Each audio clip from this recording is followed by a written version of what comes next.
Hi, Julie Rader here with the weekly astrological update for the week of August 8th through the 14th. As always, please subscribe to the channel, like it, and share it with anyone you feel could benefit from this information. Oh my, okay, so I'd love to tell you that the energy is slowing down and it's going to be a calm week, but I seek to tell the truth, and we have another big week ahead of us. Let's dive right in. So we start off on Monday, 8/8, August 8th, which is considered to be a spiritual day, the Lion's Gate. Some people believe that the veil is thinner. We can receive more information that day. That's based on numerology. I'm not a numerology aspect, so I look at it astrologically. That day is the moon's day, and the moon is void, of course, when we wake up here on the West Coast until about 11:40 a.m. when it moves into Capricorn. So until that time, when we wake up, it is a time when it's void, of course.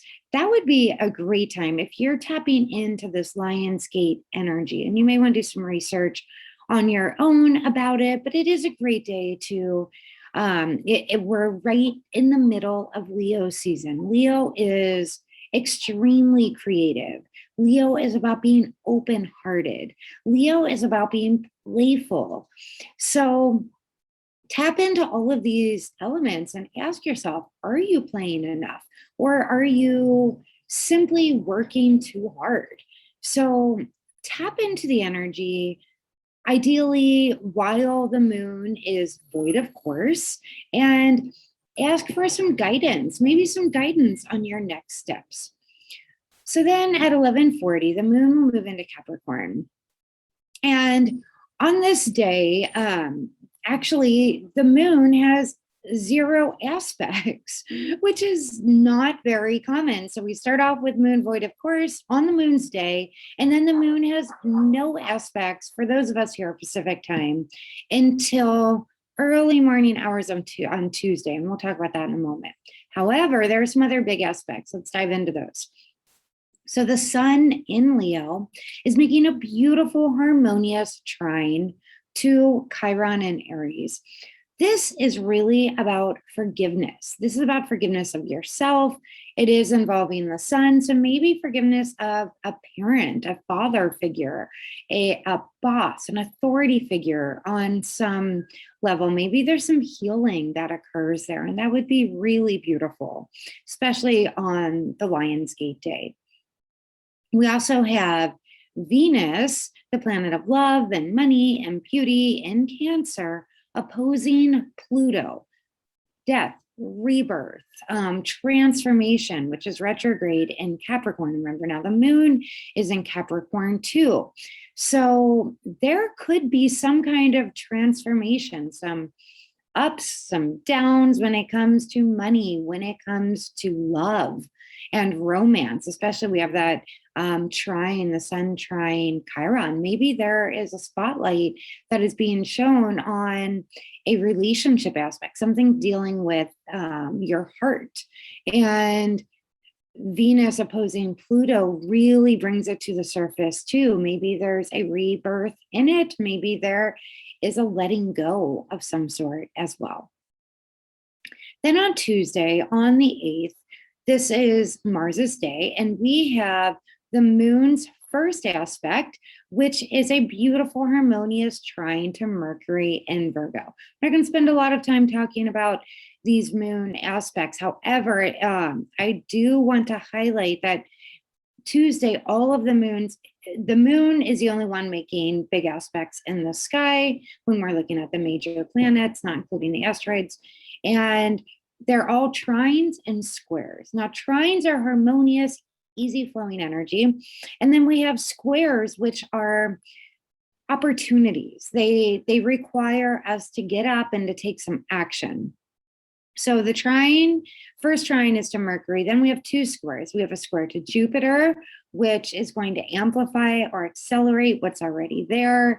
And remember, a moon square Jupiter, Jupiter is a great benefic, so it's not going to be felt as strongly as like a square to Saturn or something like that. It is not squaring Saturn that day, but then it will be squaring Chiron. So that could bring up some of the healing aspects. Maybe you're on a healing journey, and some days are more easy flowing with the healing, and some days are a bit more challenging. And this could be one of them where that square to Chiron, it could just be a couple hours, or maybe that wound is brought to the surface again.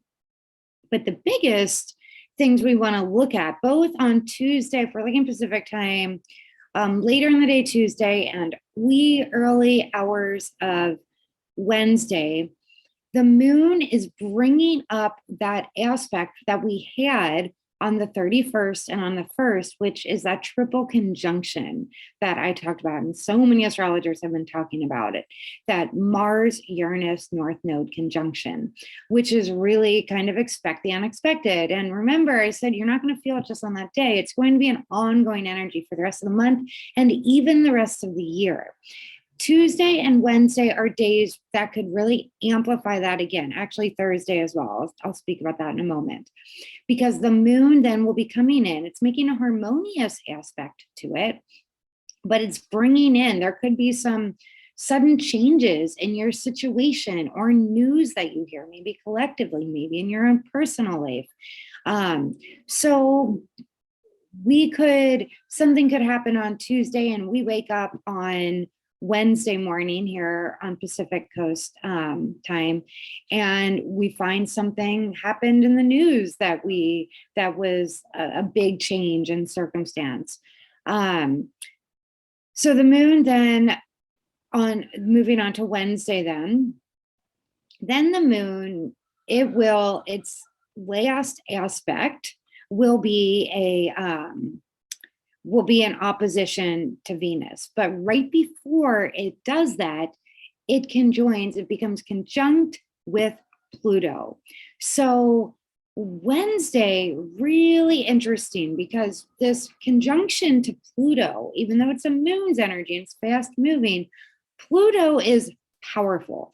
Pluto is death and rebirth. Pluto is transformation. It wants things to be different, and it wants to make its presence known. So the moon is conjunct Pluto. And remember, this is a Capricorn moon. So Capricorn moon is financial. And then it opposes Venus as its last aspect. Really interesting to see what will happen as far as the stock market, or just finances in general on Wednesday. Because then we have the sun in Leo squaring the North Node. Now, again, a square is more of a challenging aspect. It's an aspect that is asking us to take some sort of action. So this is saying, okay, where can I take action in my life? Where have I been stuck? And maybe this conjunction to Pluto, maybe something happens where we realize we can no longer do things the way we've been doing them. We may be forced to change our way of being, our way of looking at something. And right before the moon is square the North Node, the sun is square the North Node, the moon will be moving into Aquarius. Thursday, big day on Thursday. Moon's first aspect is a beautiful sextile to Jupiter, perhaps giving us some kind of inspired or ingenious ideas. Then we have, and this is all happening on the 11th, excuse me, the 11th big day.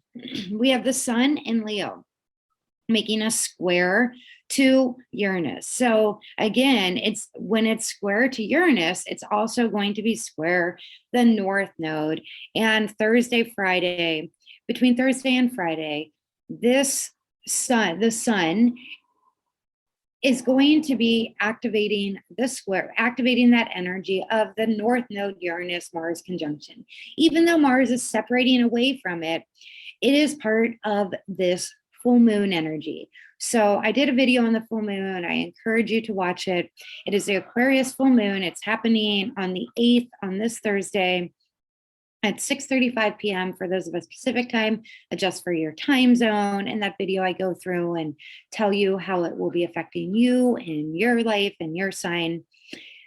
So we have the sun squaring, which means the moon has two, because the sun and moon are in opposition. That's what makes a full moon, when the sun and moon are opposite each other in the sky at the exact same degree. So both of them are square Uranus, North Node, and Mars. This makes it a not only a T square, but what's called a cross energy. And so this is a fixed energy. This is a stubborn energy. It is my needs versus your needs, and no one is wanting to move. This is a big full moon with a lot of energy, a lot of like opposition energy. Venus moves into Leo on this day as well. And Mars in Taurus is making a beautiful sextile to Neptune in Pisces. So this is asking us to activate our spiritual practices. This is where we have to say, okay, when things are overwhelming in our lives or in the world, how can we find our breath? How can we go back and find simple practices that will ground us during this kind of turbulent energy? That's what the Mars and Taurus sextile Neptune is asking us to do. It is not asking us to check out so that we have blinders on. It is asking us to acknowledge what's there and then go in and find something positive, find something to be grateful for. Use this energy to make the big changes we need to make in our life, no matter how challenging it is. So this full moon energy is also sextile Chiron. We have a huge opportunity for healing past wounds at this full moon. Big opportunity this full moon. Big day Thursday on Jupiter's day. Jupiter likes things to go big. That's why it's and the moon, remember, its first aspect is activating this Jupiter energy, which is going to just enhance what is already there. Make a conscious decision to choose to see the positive aspects rather than focusing on the negative. Then on Friday, the moon's last aspect in Aquarius will be a square to Mars and Taurus. Again, this can be challenging. It can, it can get us up off our butts and get us motivated to make the change, or it can make things it can aggravate us. It's really up to us. So allow this last aspect to be one where you use this as a time for a catalyst for change. Then the moon will be void of course for 7.5 hours before moving into Pisces. Friday, I highly encourage you to spend time in water, take a bath, jump in the ocean, lake, swimming pool, whatever you have, creek, to calm down that Marsian energy and to tap into your Piscean energy, your spirituality. Tap into actually accessing the feelings and the emotions that you have. Friday's Venus's day. Moon's void, of course, for 7.5 hours. Then moving into Pisces. Take it easy. Do not overschedule on Friday. Do something good for yourself. Do something pampering. Do something that's going to cool down the energy. Saturday on the 13th, the moon in Pisces has lots and lots of aspects. Its first one is an opposition to Mercury. So it means that communication may not be as we want if we're trying to use words. So tap into more of an artistic kind of communication, painting, drawing, writing in the form of poetry or journaling or dream journaling. It will also, it's going to be then sextile North Node and Uranus.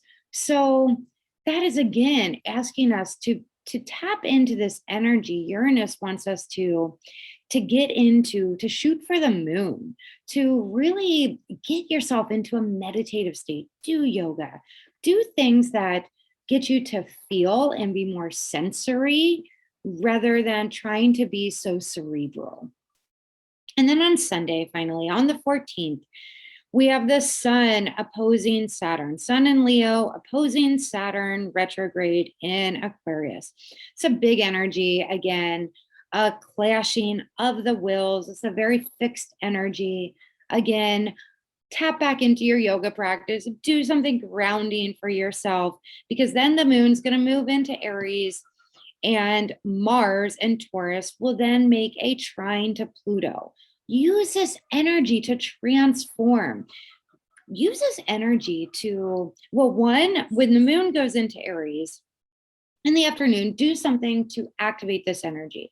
Channel your energy in a creative project, do a kind of workout where you're going to be sweating and using a lot of energy, something where you feel like you can transform your energy. All week, we have an opportunity to utilize the power of the mind to shift how we see our life. So, to really shift our perception and our reality. Do some grounding practices, do some deep breathing, be good to yourself. Again, do not overschedule this week. And I'll see you in the next video. Thanks for watching. Oh, and as always, if you'd like a personal reading, contact me. I'd love to see you. JulieRader.com, Rader. Thanks for being here.